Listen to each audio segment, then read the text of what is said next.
If you're planning retirement based on your current salary, you're probably making a six-figure mistake. Most calculators hide it. Here's what they miss. Retirement income is not about replacing a paycheck, it's about replacing decision-making freedom. In the next 10 minutes, you'll see the numbers that actually matter. You'll understand why most retirement targets fail. Start with this.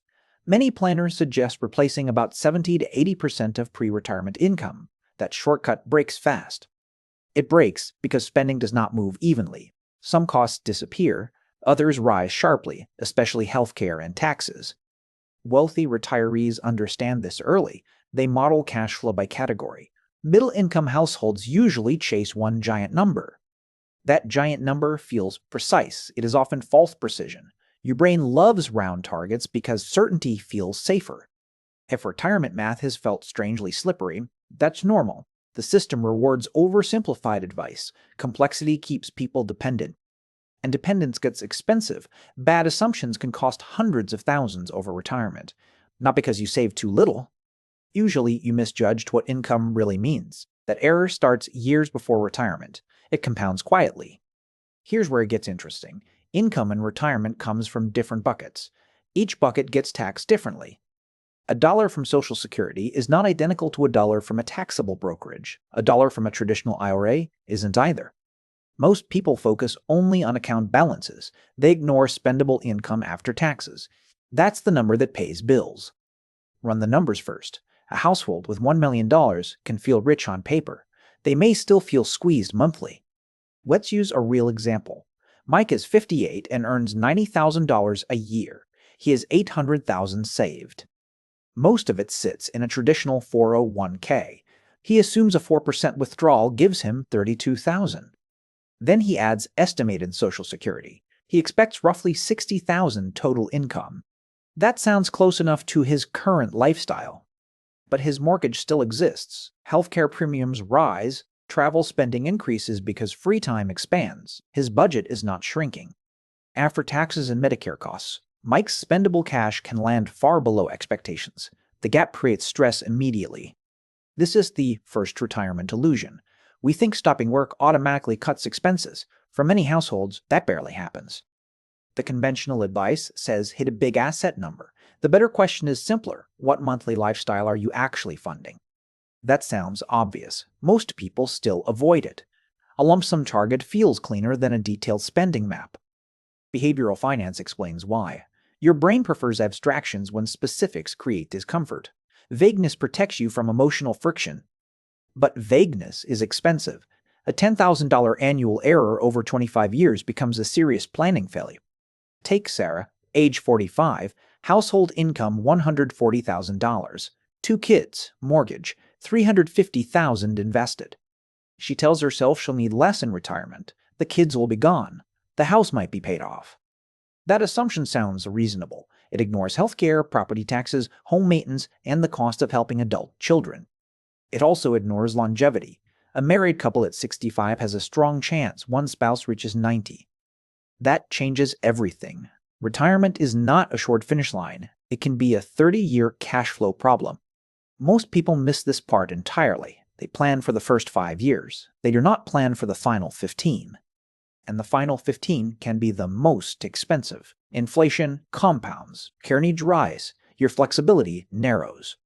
Moss aversion makes this worse. We feel cutting spending twice as painfully as enjoying equivalent gains. So retirees often overspend early, then panic later. That pattern is emotional, not mathematical.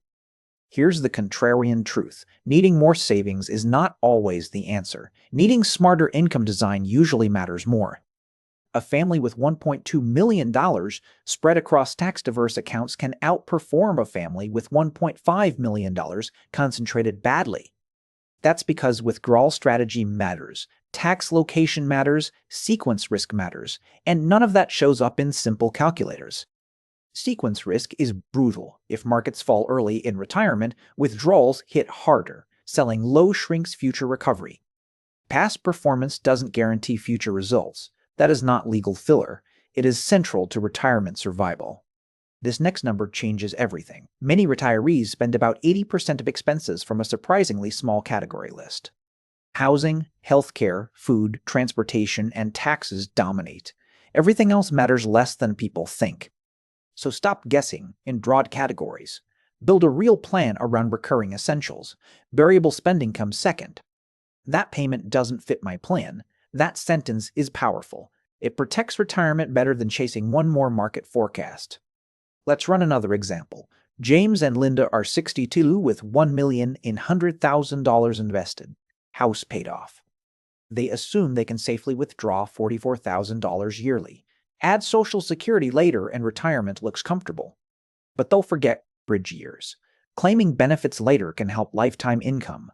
Those early years still require funding. If they wait until 70, benefits rise materially, but withdrawals from investment accounts must cover 8 full years. This is where many plans crack. People understand the reward of waiting. They ignore the cost of bridging. Claiming Social Security at 62 reduces monthly benefits significantly for life. For many households, that means hundreds of thousands less over retirement. Your specific total depends on earnings history and longevity. Run the numbers for your specific situation before choosing emotionally. Present bias pushes the wrong choice. Your brain values cash today more than larger lifetime income later. That is not stupidity. It is normal wiring. Good retirement planning exists to correct for it. Here's what behavioral finance research shows. Once people see a retirement target, they anchor to it stubbornly. Show someone $2 million on a calculator. They either freeze in despair or blindly treat it as objective truth. Neither reaction helps. Anchoring narrows judgment. It replaces planning with psychological surrender. A better approach starts with after-tax monthly needs. Then you test those needs across good markets, bad markets, and average markets. This is your mid-course correction. Which retirement age are you planning for right now? Drop it in the comments. And what worries you more, market losses, healthcare costs, or outliving your money? I want to know. Because your fear points to your actual planning gap. Anxiety is often data wearing emotional clothing. Now back to the math. The strongest plans combine liquidity, tax flexibility, and realistic spending assumptions. That means one account type is rarely enough. Traditional retirement accounts help. Roth assets help differently. Taxable accounts and flexibility.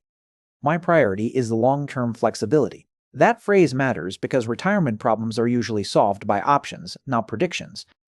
Consider two households with identical net worth. One keeps everything in pre-tax accounts. The other spreads assets across 3 tax buckets. The second household can manage taxes better in retirement. They can smooth withdrawals and respond to law changes. Your state may have different rules. That matters more than people think, especially for retirement income taxation. Federal Reserve data has repeatedly shown many older households underestimate both longevity and late-life medical costs. That is not a minor error. Medicare does not erase healthcare expenses. Premiums, supplements, deductibles, dental, vision, and long-term care pressures still remain. A healthy couple can easily face substantial medical spending across retirement. That line item deserves specific modeling, not wishful rounding. Most retirement plans are too optimistic about spending and too pessimistic about adaptability. Both mistakes distort behavior. People who think they are doomed stop saving intelligently. People who think they are fully secure stop stress testing. The useful middle ground is calm realism. Not fear, not fantasy, just numbers organized clearly. Take Elena, age 51, earning $120,000. She maxes her 401k every year. That sounds disciplined, and it is. But she keeps almost no cash reserves and no taxable brokerage assets. When a layoff hits, she avoids touching retirement accounts. Instead, she takes high-interest debt and pauses investing completely. Her balance sheet looks strong, her flexibility was weak. Retirement planning starts long before retirement begins. This is the hidden cost of over-optimization. A tax deduction today can reduce resilience tomorrow. That does not mean stock contributing. It means balanced tax savings with optionality. Consider consulting a fee-only advisor if this feels technical. You want someone paid for planning, not product sales. And ask better questions. What is my after-tax income plan? What happens if inflation stays elevated? What funds the bridge years? Most people never ask those questions. They ask whether their portfolio might average 7%. That is secondary. because average returns do not pay monthly bills. Cash flow does, timing does, tax treatment does. If you're thinking this sounds backward, you're paying attention. Standard advice was built for simplicity, not for your actual life.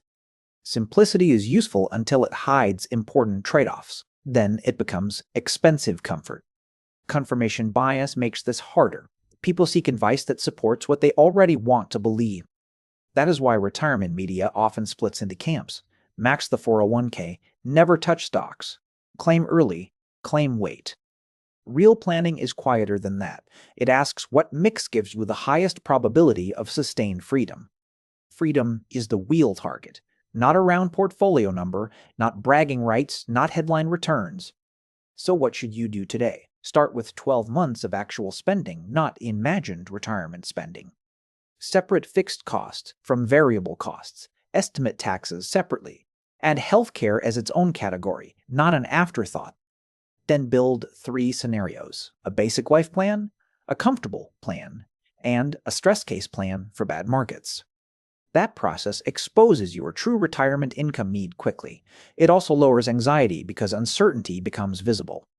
I'm not optimizing for today's emotion. Say that when fear pushes you toward a flashy shortcut.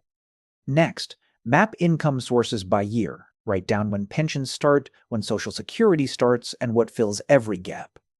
Then, review account types. How much is taxable, tax-deferred, and tax-free? That mix controls flexibility more than most realize. If your entire plan depends on one account and one market assumption, your plan is fragile. If your plan can absorb inflation, core returns, and timing changes, you are getting closer.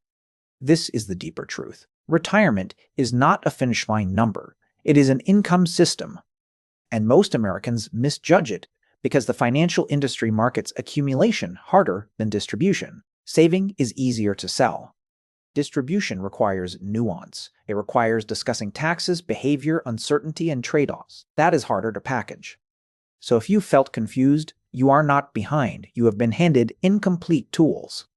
The good news is, this can be fixed, not with hustle, not with panic, with better framing. Run your numbers by spending category. Test your plan across multiple ages. Recalculate after-tax income, not just balances. Check your bridge years carefully. Review healthcare assumptions carefully. And stress test withdrawals before retirement begins. If you want, subscribe and stay with this channel. We focus on calm financial decisions backed by real numbers. And tell me this in the comments. Which part feels most uncertain right now? Taxes, Social Security, or spending? Because the better you question, the better your retirement plan gets. Clear questions create better financial outcomes. Smart retirement decisions do not come from fear, headlines, or guesswork. They come from clarity. Trust the math and protect your freedom.